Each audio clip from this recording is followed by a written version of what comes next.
you for joining us for this episode of That Solo Life, the podcast for PR pros and marketers who work for themselves. People like me, Michelle Kane with VoiceMatters, and my wonderful co-host, Karen Swim with Solo PR Pro.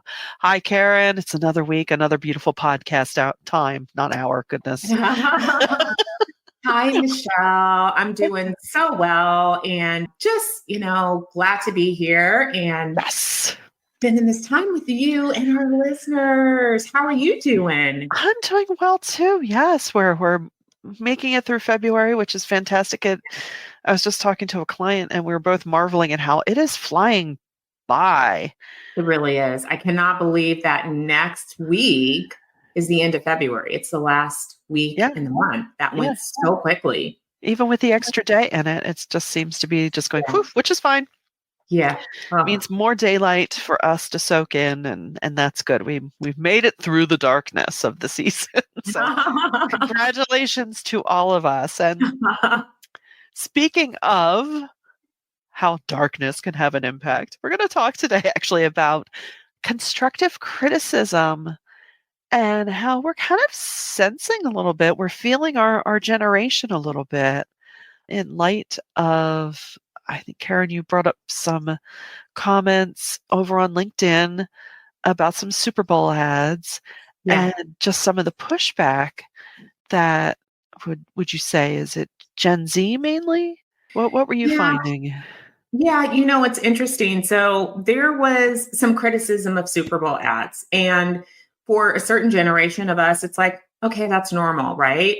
But some in the marketing industry push back at the criticism saying, let's all be kind. These people work so hard and, it's the biggest stage, blah, blah, blah. And then another person of a different generation, older, not maybe a millennial, stepped up and said something completely different, basically like, boo-hoo, get over yourself. And I thought that her point was well taken. And I immediately saw that these were generational differences. So all of the people that were team no criticism were younger. Yeah. And all of the people that, brought up the point of criticism is beneficial. Yeah, absolutely. We're older. And it made me think about how this plays out in the PR profession, what it means to our clients, and what it means to this new generation of practitioners. Yeah, that's very true because, let's be honest, part of our job as PR practitioners is to be that voice of honesty, to bring the stark realism in, even if it's just to prepare people for the landscape they may face. I always borrow a line from Billy Bragg and say, I am that little black cloud in a dress. That's my job. I'm not saying that I'm going to be, I'm not coming at you to be negative or to put a downer on our efforts, but just this is the component that we need to keep in mind in everything we do that might happen. It's important. I love that line. That is such a perfect line. And I know it seems a little morose, but it could not be more true for us as communicators that we have to deal in reality and we have to tactfully deliver news and we have to be honest with our clients because that trust is sacred. Yes. And as strategic advisors, we're not looking at just the now, we're looking ahead, we're looking at all of the, around every corner where people may not think to look. And I think that this failure to understand that criticism is valuable. Criticism sharpens you. You can take insights for criticism, but we have a generation of kids that grew up being shielded. So you talk about bad things, everybody got participation trophies and, everybody's nice. And I'm all for being kind. Sure. So we're not talking about trolls and hatred. What we're talking about is criticism that's necessary. Yes. When you put anything out into the world, it will be judged. That's part of the creative process. It really is. And so as a company, would you want to produce a product or service have no one say anything about it that's negative, but then have it bomb. And you have no idea why, Right? because no one spoke up. Well, I'm seeing this generation that just cannot confront the hard things. So we see this play out in our business development landscape for PR professionals. I hear this all the time about clients ghosting you or potential clients ghosting you. You have a meeting, maybe you have a couple of meetings, you talk through their needs, you put together, what you discussed on paper in the form of a proposal, and then crickets forever. Yeah. Oftentimes it's because they can't afford the budget, but they're afraid to say that. So they just don't say anything and they just don't talk to you. Well, that's rude. And it also deprives that PR professional of the courtesy of understanding what the market landscape really is. If somebody presents something to you for a particular price, you've deprived them of the opportunity to walk you through it, the opportunity to examine their own services and how they're presented and whether or not their pricing makes sense for the marketplace. And it also deprives you of the opportunity for them to do a scope of work that actually fits your needs a little bit better. So you have just decided to look at one component and then walk away because it's too hard to talk about. Yeah. Oh my gosh. Yeah. Yeah. And there's so much value in talking about it because, okay, well, tell me why you think this is too much and how can we still achieve results for you, perhaps at a different price point or taking a different tactic. There are always, usually, unless the budget is just ridiculously low, ways to be of service. And it's a shame. Both sides are missing out on that. It is really sad. And managing conflict is such a fundamental tool for human beings, period. Yes. Life is not all rainbows and sprinkles. It is not. And you cannot simply say nothing all of the time. It does not work. It does not serve you and it does not serve others. And I wish that we would take this communication voice seriously within the PR profession.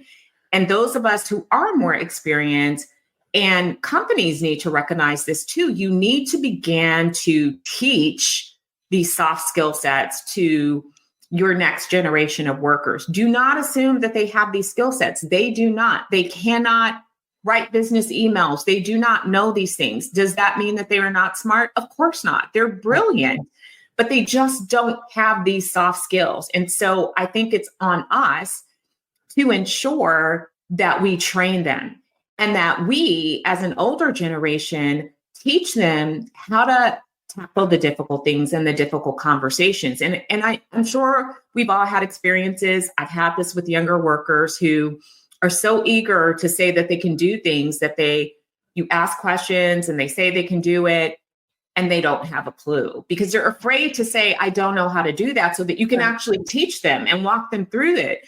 Right. We've got to get past this because it is going to be disastrous for the workforce if we don't address this issue.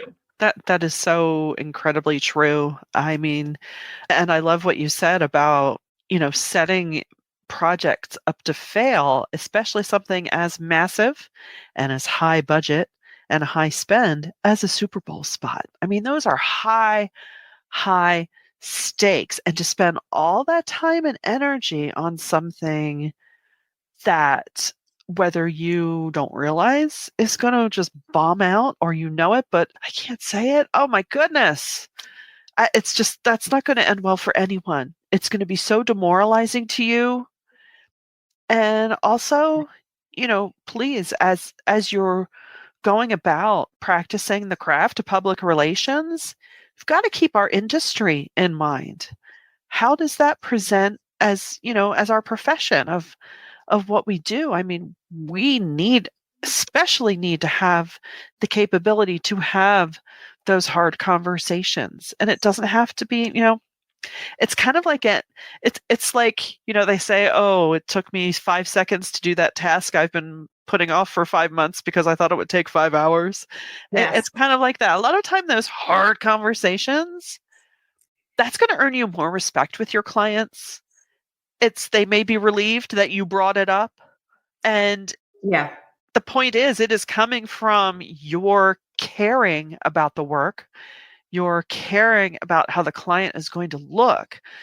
So even though it may feel like a negative thing, it may feel like the most uncomfortable thing you've ever done, it really is going to lead to a positivity of better work, more yeah. progress. I will tell you that clients absolutely will respect you for standing up for what is right and looking out for their reputation. Yeah. Not every client is going to like it. No. Not every client is going to accept your advice. And so there's having the hard conversation, but then also learning how to navigate the solution. Right. So you have to understand how to pick your battles.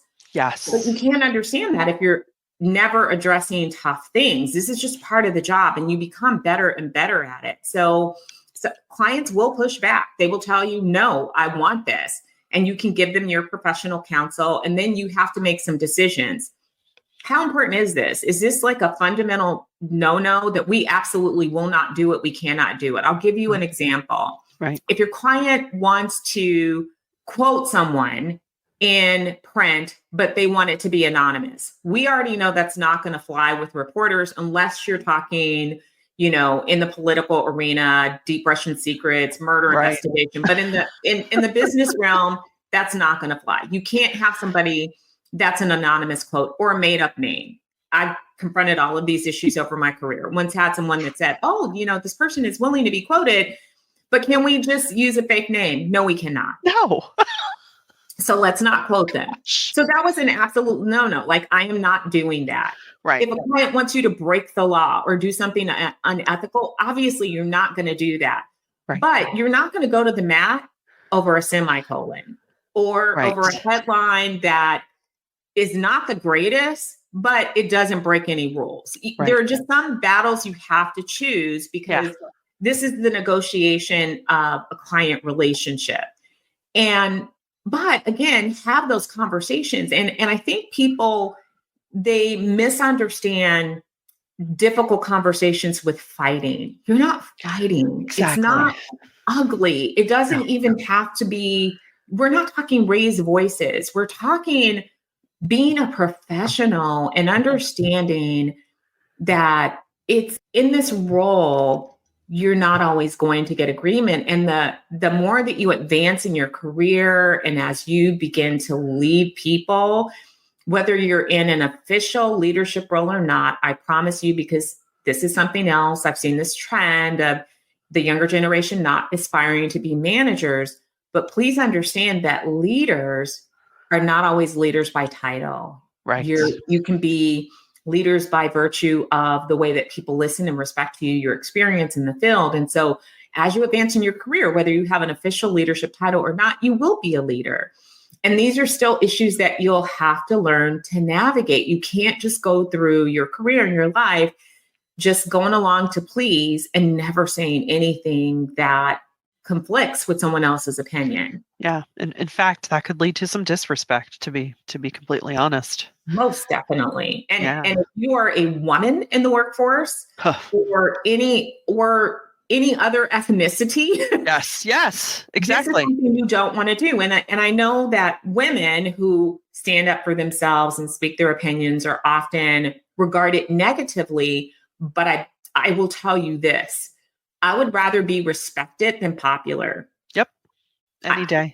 This is not a popularity contest. I love my clients. I am committed to them. I will not work with someone if I do not respect them, the individual, the people that I will be working with, in addition to the organization. So I'm going to fight for you. I'm going to fight to make sure that we are excellent, that we are buttoned up, and that we do everything that we can to safeguard the trust that your customers put into you.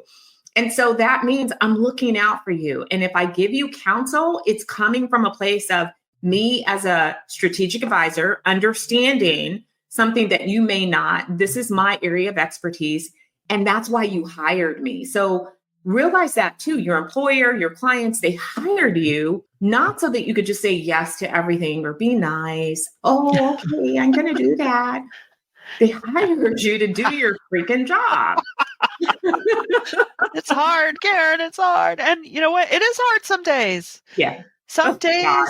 Yeah. you have to stand your ground and, stand up for the right way to move forward. Not that you're always going to be battling something that's unethical, but just, if you've made it to the point where you are working as a professional in public relations or communications, you have you've had what it takes to get you to that point.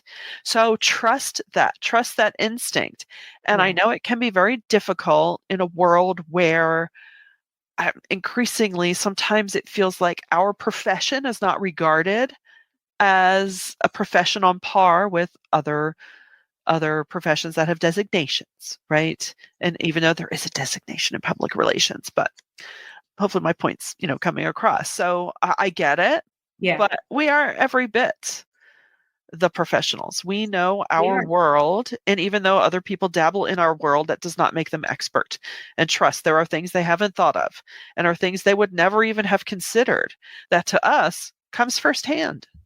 So try it. We're going to challenge. If you're in that generation, we're going to challenge you to try it. It'll feel good. It'll be scary, but you know what? I call those a good scared. Take a step into the good scared.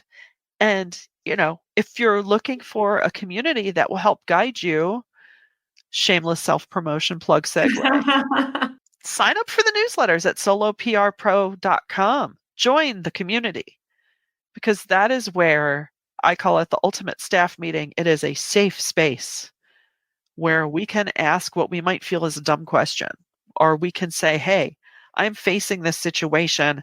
I'm really unsure how to handle it. I'm not comfortable. Have you ever experienced this? What did you do?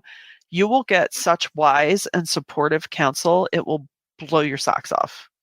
Agreed. It is a really spectacular community of peers that are not just takers, but givers. And there is a wide range of experiences. And so it really is unique in that you don't have people that are confined to just certain industries. There's wide ranging areas of expertise among us. And I could not ask for a greater group of people to hang out with.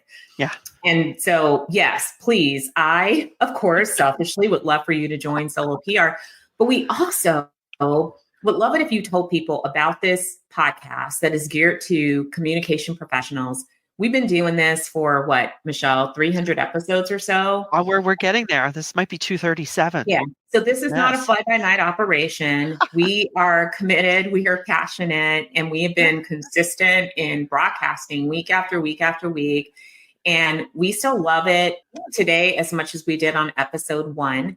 And we hope that you do too. We're always open to topics that you want to see covered, guests that you may want to have appear. I would say stay tuned. In March, we have, oh my God, I'm so excited about guests that we have in March and the things that are going on. Yeah. Talk about March Madness. It is just going to be a huge celebration. So please, please, please share it, share episodes. We put them out on social media as well. So if you could follow us on social and share, we would so appreciate it. We absolutely would. And we thank you. And we value the time you give us each week. So until next time, thanks for listening to That Solo Life.